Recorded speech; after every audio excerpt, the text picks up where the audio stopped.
Hello बच्चे आज हम स्टार्ट करेंगे केमिकल काइनेटिक्स। तो बच्चे लास्ट क्लास में जो मैंने आपको डिस्कस किया था वो मैंने आपको रेट और रेट कांस्टेंट के बारे में डिस्कस कर दिया था। जो आज हमें डिस्कस करना है वो बच्चे क्या है हमारे पास आज है बच्चों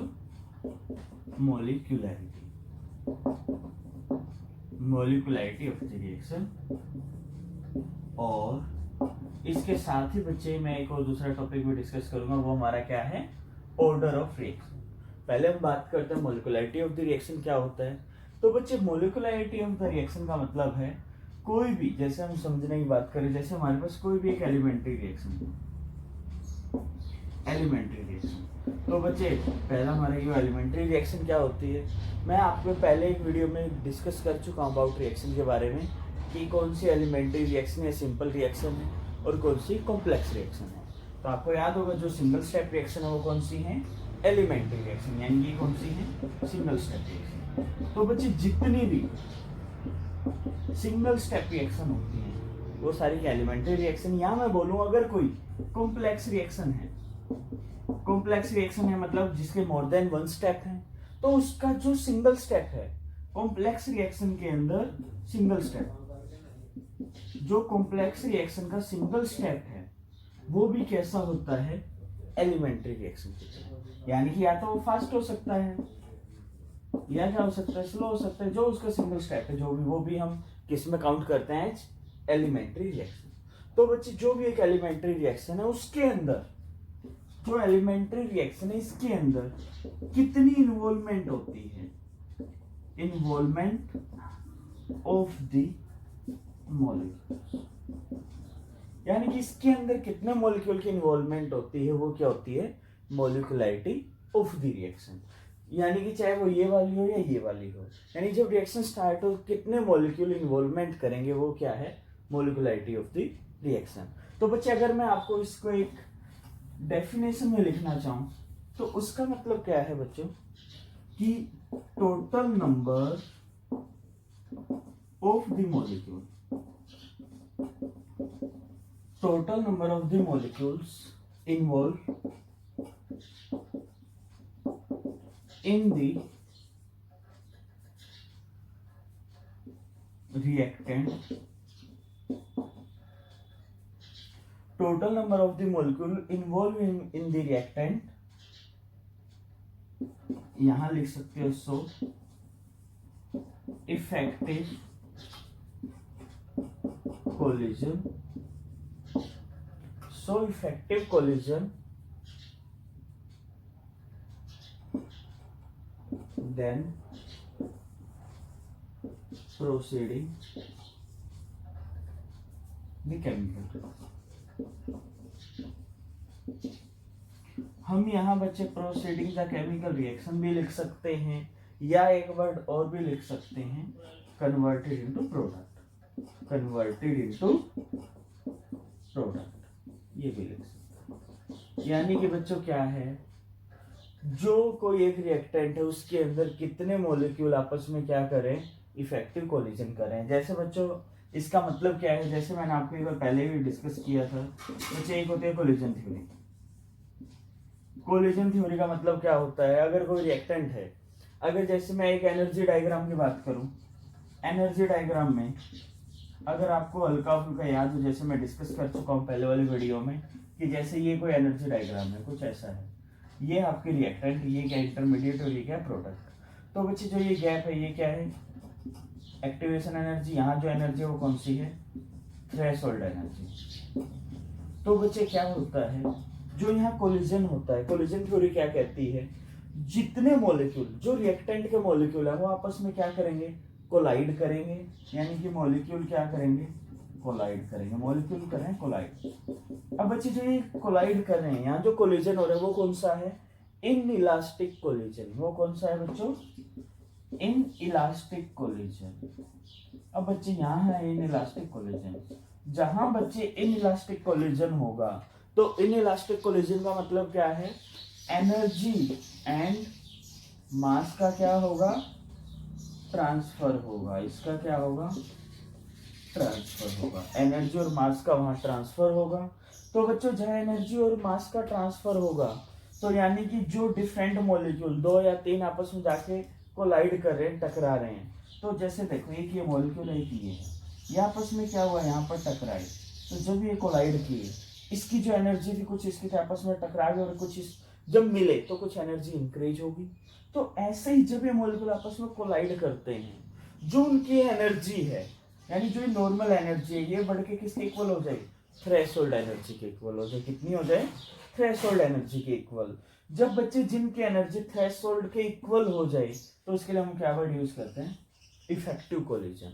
यानी कोलिजन तो और भी होंगे, जैसे कोलिजन और भी हो रहे हैं, बट उनकी एनर्जी थ्रेशोल्ड के इक्वल नहीं हो रही। अगर थ्रेशोल्ड के इक्वल हो जाए इज कॉल्ड इफेक्टिव कोलिजन। जब बच्चे ये इसकी एनर्जी थ्रेशोल्ड के इक्वल हो जाएगी तब ये क्या बन जाएगा, ट्रांजिशन स्टेट। फिर फर्दर किस में चेंज हो जाएगा, प्रोडक्ट में। किस में चेंज हो जाएगा, प्रोडक्ट में चेंज हो जाएगा। तो अभी मैंने यहाँ लिखा देखो कि जो नंबर ऑफ मॉलिक्यूल है वो आपस में क्या कर रहे हैं, कोलाइड कर रहे हैं, ठीक है, इन्वॉल्व कर रहे हैं इन द रिएक्टेंट। सो ये क्या कर रही थी, इफेक्टिव कोलिजन। इसका मतलब क्या था, एनर्जी किसके इक्वल होगी, थ्रेशोल्ड एनर्जी के। जब बच्चे थ्रेशोल्ड एनर्जी होगी तो किस में हो जाएंगे, या तो कंप्लीट हो जाएगी, हम जिसे बोलेंगे प्रोडक्ट के अंदर कन्वर्ट हो जाएगा। तो बच्चों ये थी आपकी main molecularity of the reaction.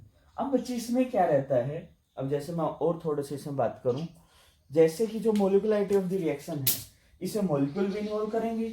हमें ये भी देखना है कि कितने मॉलिक्यूल होते हैं। तो बच्चे जब हम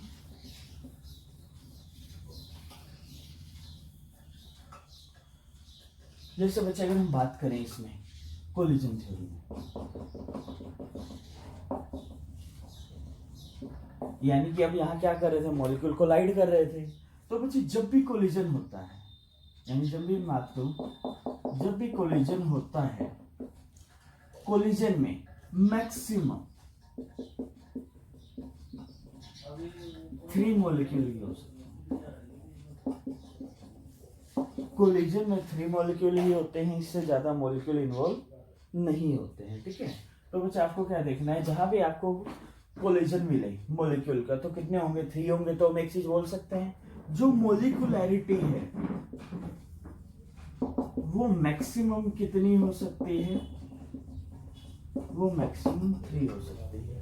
ऐसा क्यों है बच्चों, देखो जैसे एक ये मॉलिक्यूल एक ही है, ये आपस में टकरा जाएगा, 2 हैं कुछ ऐसे, ये आपस में एक दूसरे के साथ कोलाइड कर सकते हैं।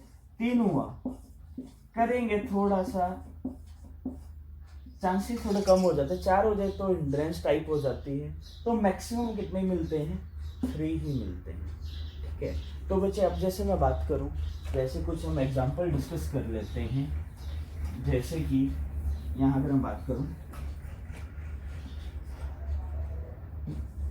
यानी अगर मैं मोनो मॉलिक्यूलर बोलूं या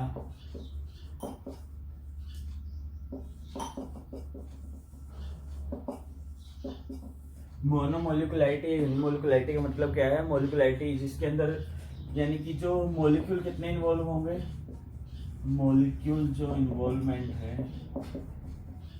वो कितने की है, 1 की। वो कितने की है, 1 की। तो बच्चे ये आ जाता है आपका मोनोमोलिकुलरिटी या यूनिमोलिकुलरिटी का एग्जांपल। तो बच्चे इसकी जब मैं एग्जांपल की बात करूँ तो कौन सा आता है, तो बच्चे इसमें जनरल हम ये अमोनिया ले लेते हैं, ये अमोनिया है, ये आता है बच्चे, जिसके अंदर क्या होता है, एक ही मॉलिक्यूल इन्वॉल्व होता है। तो बच्चे अगर मैं बात करूं, यानी कि एक ही मॉलिक्यूल, इसका ये मसलन अकेला मॉलिक्यूल है, इसका मतलब है ये अमोनिया का मॉलिक्यूल, ये दूसरा मॉलिक्यूल, ये आपस में कोलाइड कर रहे हैं, ठीक है। जो डिफरेंट टाइप के मॉलिक्यूल जो कोलाइड करते हैं वो मॉलिक्यूलरिटी, ये चीज याद रखना। जैसे इसमें क्या है, इसमें तो सिर्फ क्या है, सिमिलर टाइप ऑफ मॉलिक्यूल, यानी similar type of molecule collide with each other, ठीक है।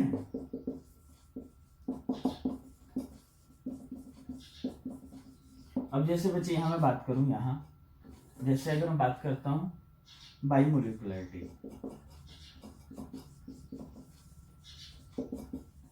इसमें क्या है बच्चों, इसमें 2 टाइप के मॉलिक्यूल इन्वॉल्व करते हैं, ठीक है। तो ये मैं लिख सकता हूं, involvement of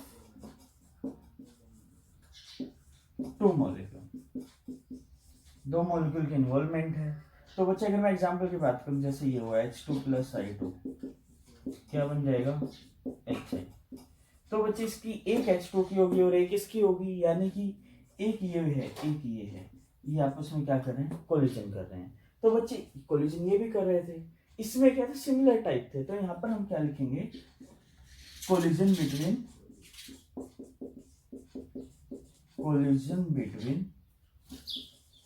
to different molecule. Same वालों में भी होगा बट उसको हम यहाँ काउंट नहीं करेंगे। यहाँ जरूरी नहीं है कि जैसे ये H2 का हो और ये I2 का हो, ये भी तो हो सकता है कि एक H2 का हो, ये H2 का हो, ये I2 का हो और ये भी I2 का हो। तो बच्चे इनको हम कंसीडर नहीं करते, नॉट कंसीडर। हम किसे कंसीडर करेंगे, जो क्या है, डिफरेंट टाइप का है। तो बच्चे ये आपकी क्या होती है, बाइमोलिकुलरिटी। अगर बच्चे यहाँ मैं बात करूं,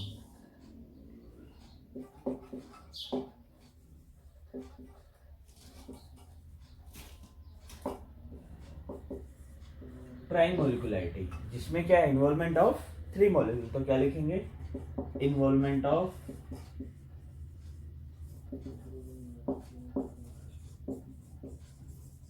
इसमें बच्चे 3 मॉलिक्यूल की इन्वॉल्वमेंट है। अब कोई एग्जांपल की बात करूं तो जैसे ये NO+O2 गिव NO2, ये इक्वल तो नहीं हुआ, तो यहाँ क्या कर देते हैं, 2 कर देते हैं, ठीक है। ये 2 हो गया तो ये भी क्या हो जाएगा, यहाँ 2 हो जाता है। तो बच्चे इसमें क्या है, 2 मॉलिक्यूल इसके हैं, एक इसका है, टोटल कितने हो गए, 3 मॉलिक्यूल,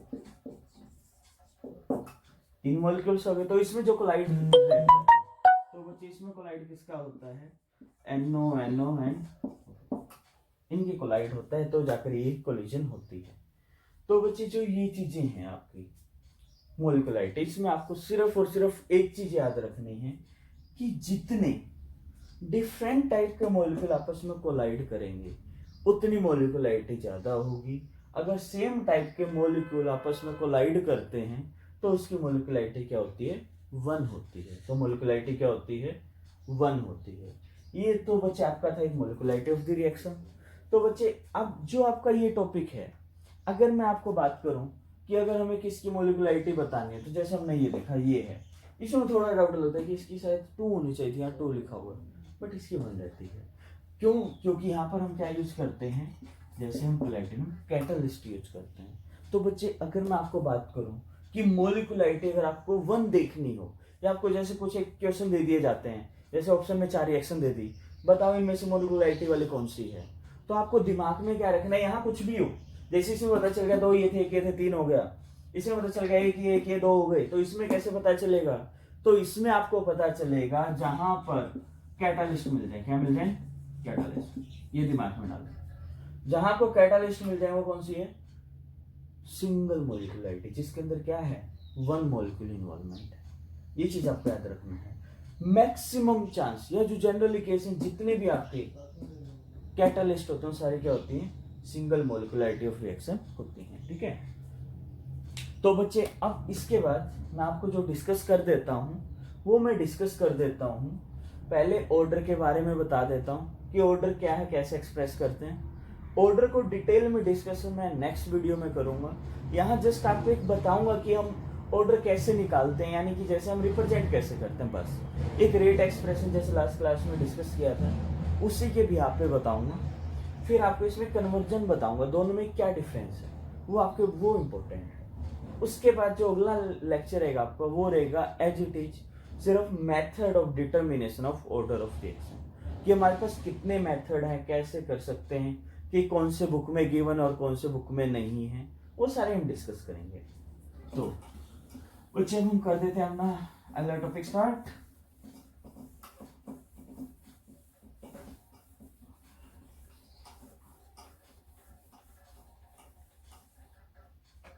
तो बच्चे जब हम बात करते हैं ऑर्डर ऑफ रिएक्शन, बच्चों ये मैं साथ क्यों बता रहा हूँ, क्योंकि आपको ये दोनों से एक जैसे ही लगेंगे।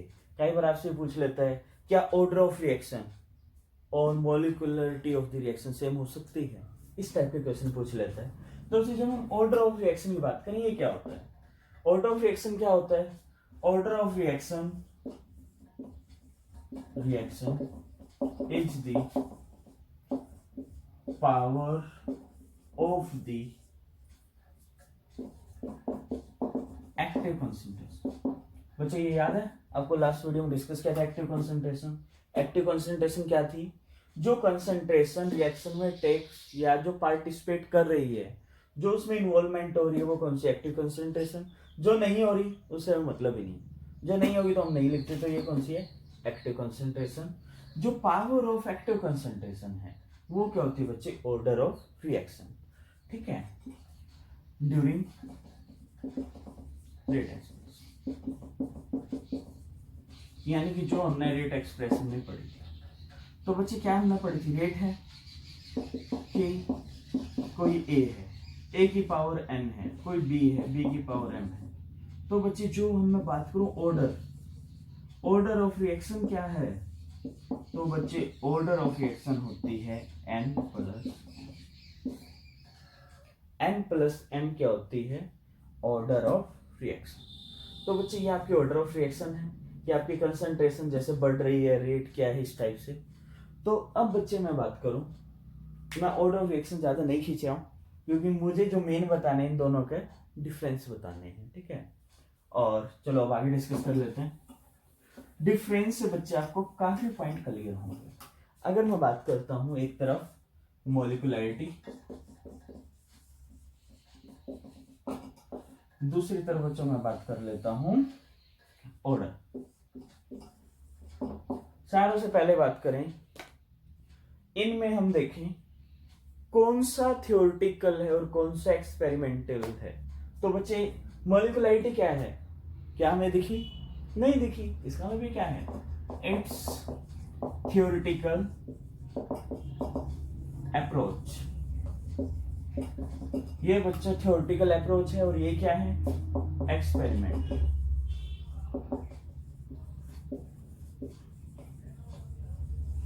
अब बच्चे बात ये कि हमें कैसे पता एक्सपेरिमेंट है, ये आपको नेक्स्ट वीडियो में बताऊंगा कैसे होता है, कि हम लैब में कैसे एक्सपेरिमेंट करते हैं और हमें कैसे पता चलता है कि इससे कौन सी ऑर्डर ऑफ रिएक्शन है। और आपके 12th क्लास में एक्सपेरिमेंट प्रैक्टिकल में भी होता है, और आपके जो प्रैक्टिकल वाला थोड़ा सिंपल है, जब आप हाई स्टडी पे जाओगे वहाँ आपको एज इट इज पता चलता है, और वहाँ जनरल आपको एक सूडो फर्स्ट ऑर्डर रिएक्शन उसका ही मैक्सिमम लैब में वर्क कराया जाता है। तो बच्चे इसके बाद मैं आगे बात करूँ, एक तो फर्स्ट पता चला ये थ्योरेटिकल और ये क्या है? एक्सपेरिमेंटल है। दूसरा, जो बच्ची ऑर्डर ऑफ रिएक्शन है, काफी बार रेट अगर डिपेंड ना करे कंसंट्रेशन पे, यानी एक्टिव कंसंट्रेशन हो ही ना, तो इसका मतलब ऑर्डर ऑफ रिएक्शन क्या हो जाएगी? जीरो। ये क्या हो सकती है? ऑर्डर ऑफ रिएक्शन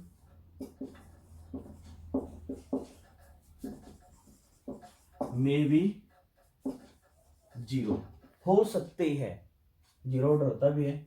अब बात करें मॉलिक्युलैरिटी ऑफ द रिएक्शन। अब बोले मॉलिक्युलैरिटी ऑफ द रिएक्शन जीरो हो जाए, अगर ये जीरो हो गई क्या प्रोसीड होगी? चांस ही नहीं है, क्योंकि रिएक्टेंट जब आपस में कोलाइड करेगा ही नहीं तो कहां से कन्वर्ट होगा? तो बच्चे इसमें क्या होगा? Molecularity of the reaction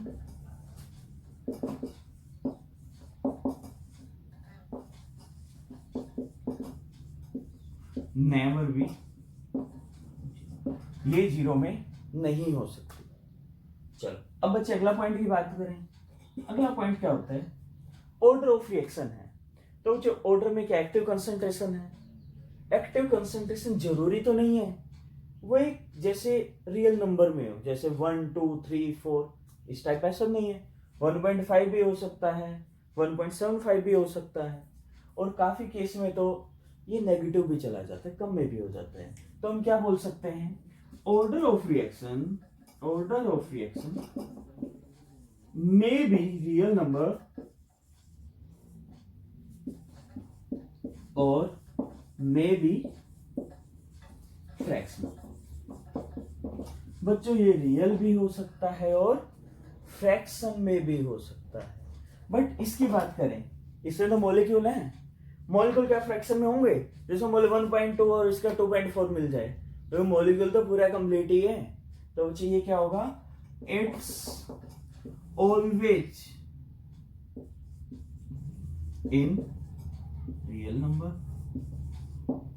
never in fraction. ये कभी बच्चों फ्रैक्शनल नंबर में नहीं हो सकते, ये क्या होंगे रियल नंबर में, और ये किस में होंगे फ्रैक्शनल में भी हो सकते हैं। जैसे आपके सिलेबस में तो जनरली ऑर्डर 0 है, फर्स्ट है, थोड़ा बहुत सेकंड डिस्कस कर देते हैं, बट बाकी आपके जो क्वेश्चन दिए रहते हैं उनमें 1.2 1.75 ये मिल जाता है। इसके बाद बच्चे अगला पॉइंट चलें। अगला पॉइंट क्या होगा? अगला पॉइंट बच्चे क्या रहता है, जो ऑर्डर ऑफ रिएक्शन है क्या ये चेंज हो सकता है? जैसे अगर मैं बात करूं order of reaction generally rate पे डिपेंड कर रहा था। रेट किस पे डिपेंड कर रही थी? याद करो पिछला topic, factor of acting rate constant या factor of acting rate of reaction. वहां आपको एक मिली थी कंसंट्रेशन, भी मिली थी और टेम्परेचर भी मिला था, प्रेशर भी मिला था। तो बच्चे हम क्या बोलें, जो order of reaction is varies with different condition. ये बच्चों डिफरेंट कंडीशन में वेरी कर जाता है। बट मॉलिक्युलरिटी ऑफ द रिएक्शन, जब 4 मॉलिक्यूल या 2 मॉलिक्यूल रिएक्ट करो, 2 ही करेंगे, कितना जोर लगा लो, टेम्परेचर बढ़ाओ थोड़ा जल्दी कर लेंगे, बस यही है। तो इसका मतलब क्या है बच्चों, ये क्या होंगे molecularity of reaction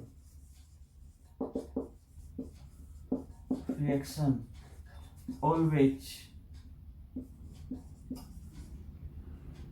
fix, never change.